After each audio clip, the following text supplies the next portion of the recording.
अभ्यास के अंतर्गत भीड़ और भेड़िए में प्रश्न संख्या हम 9 पर चर्चा करेंगे, यानी 9। इसका क प्रश्न है। पहले तो प्रश्न संख्या 9 में दिया है, भेड़िया जी अभी तक उसी तरह गर्दन डाले विनय की मूर्ति बने बैठे थे। बीच में कभी कभी सामने की ओर इकट्ठी भेड़ों को देख लेते और टपकती हुई लार को घुटक जाते। ये शुरुआत में ही जब बूढ़ा सियार एक स्वांग रचता है, एक योजना बनाता है कि कैसे चुनाव में भेड़िए की जीत हो जाए, और फिर भेड़िए की जीत का मतलब कि अपना राज।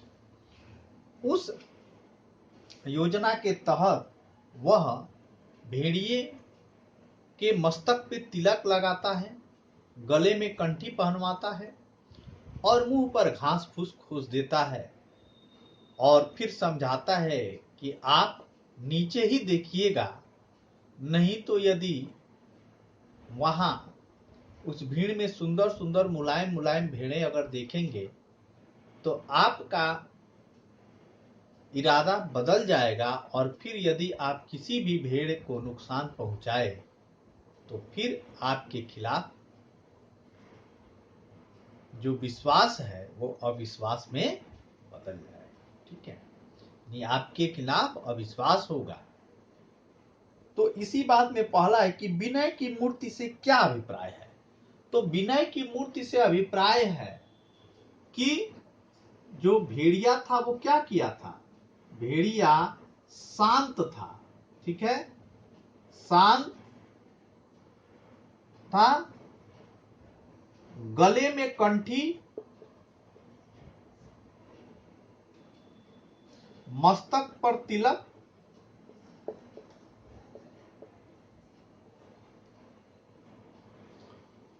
और मुंह पर घास खोसे हुए था। क्यों? और एकदम चुपचाप शांत बैठा हुआ था। ऐसी अवस्था को क्या कहा जा रहा है? विनय की मूर्ति। थोड़ा भी हिल उल नहीं रहा है। यहां इन शब्दों का प्रयोग किस संदर्भ में किया गया है? तो यहां इन शब्दों का प्रयोग इस संदर्भ में किया गया है कि भेड़िया जो है, भेड़िया या भेड़िए के प्रति विश्वास बने, विश्वास पैदा हो। किसका? भेड़ों का। और भेड़ों का यदि विश्वास पैदा हो जाएगा तो इन्हें मत मिल जाएगा और ये जीत जाएंगे। तो इसी संदर्भ में किया गया है। दूसरा प्रश्न है ख, बूढ़े सियार ने भेड़िए के हृदय परिवर्तन के संबंध में भेड़ों से क्या कहा था और क्यों? तो आप लोग इस बात को समझे ही हैं, फिर मैं समझा दे रहा हूं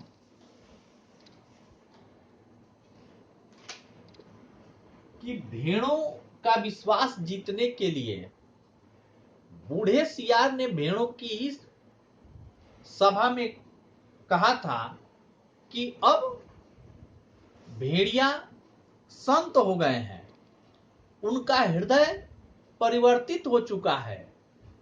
इसे प्रमाणित करने के लिए वह एक घटना भी का जिक्र करते हैं कि आज ही सुबह एक भेड़ के बच्चे को इन्होंने उसकी बड़ी सहायता की, लेकिन फिर भी वह बच नहीं पाया।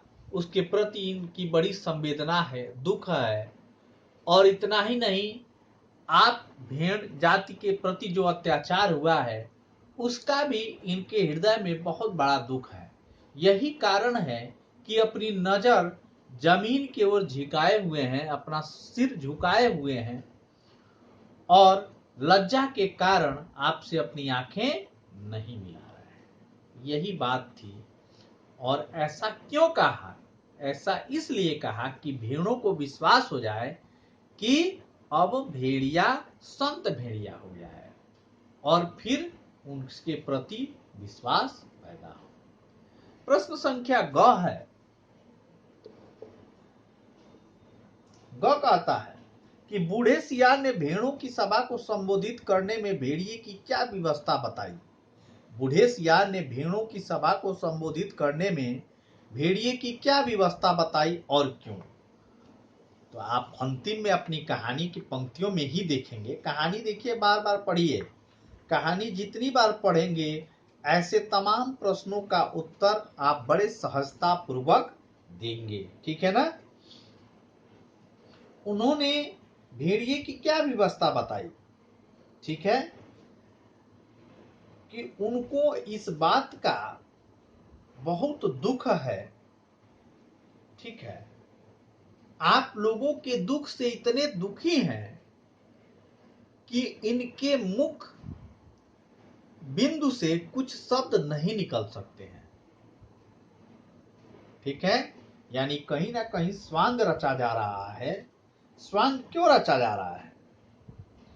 क्योंकि किसी भी तरह भेड़ों का विश्वास जीत लिया जाए, और फिर भेड़ों का विश्वास जीतने का मतलब कि सरकार, उस प्रजातंत्र व्यवस्था में सरकार इन्हीं की बनेगी। तो ऐसी परिस्थिति में ये क्या करते हैं कि कहते हैं कि इनका माथा लज्जा से झुका हुआ है। ये शेष जीवन आपकी सेवा में लगाकर अपने पापों का प्रायश्चित करना चाहते हैं। इनके हृदय में जो कष्ट आपके जाति ने सहा है उसका बड़ा दुख है। इन तमाम बातों को कहकर, और ये कहते हैं यही कारण है कि ये आपके सामने कुछ बोलने के लिए तैयार नहीं है।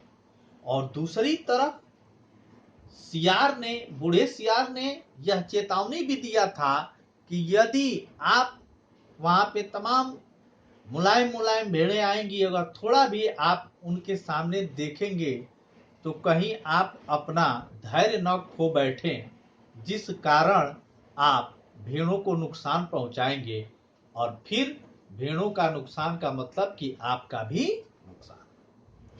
तो ये बात थी, इसलिए एक व्यवस्था भी थी कि उसको नीचे देखना, और दूसरी तरफ इसी के कारण उनका विश्वास भी जीता जा रहा है। तो दोनों बातें एक साथ आ गई हैं।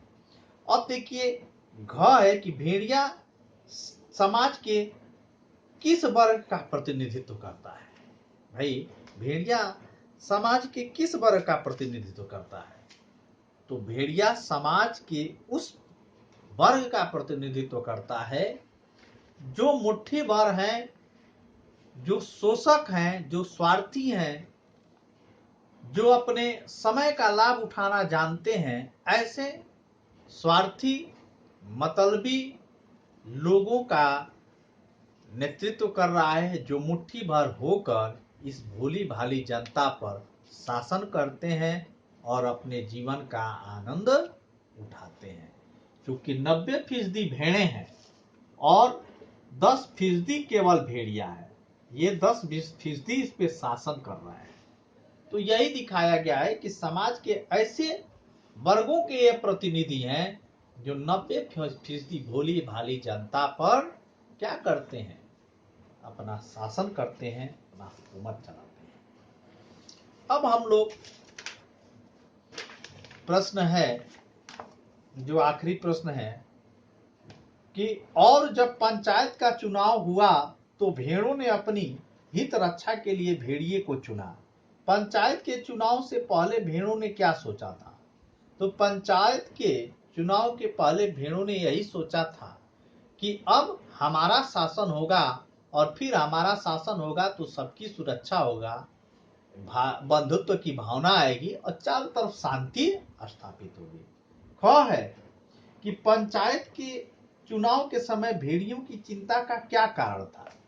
यानी प्रश्न संख्या ये 10 है, और प्रश्न संख्या 10 में ख है क्या चिंता था। क्योंकि भेड़ों की संख्या 90% है और हमारी संख्या केवल 10% है। यदि भेड़ें की संख्या 90% है तो सरकार उन्हीं की बनेगी, फिर हमारा राज समाप्त हो जाएगा और हमें भी घास चरना पड़ेगा, अर्थात हमें भी अब परिश्रम करना पड़ेगा। ग है चुनाव के समय बूढ़े सियार ने क्या भूमिका निभाई और क्यों? तो बूढ़े सियार ने एक स्वांग रचा। भेड़िए को जिताने के लिए 3 अलग अलग सियारों को लाया जो रंगे सियार थे, और ये तीनों अलग अलग रंगे सियार समाज के अलग अलग वर्गों के प्रतिनिधि करते हैं, और फिर भेड़िए के पक्ष में अपना विचार प्रस्तुत कर भेड़ों का विश्वास प्राप्त करने की कोशिश करते हैं, जिससे भेड़ों का विश्वास प्राप्त होने से भेड़िए की जीत हो जाएगी। और अंतिम प्रश्न है ग, भेड़िए ने पंचायत में पहला कानून क्या बनाया? तो ये आपकी कहानी का अंतिम पंक्ति है, और इसी पंक्ति को आप स्वयं पढ़िए और आप तुरंत इसका उत्तर जान लेंगे। एक प्रश्न आप हमारे तरफ से करिए, एक आपको संकेत भी बता रहा हूं, ये अंतिम जो पैराग्राफ है वो यही उसका उत्तर है। फिर हम मिलते हैं अगले वीडियो में, तब तक के लिए आप सभी का धन्यवाद।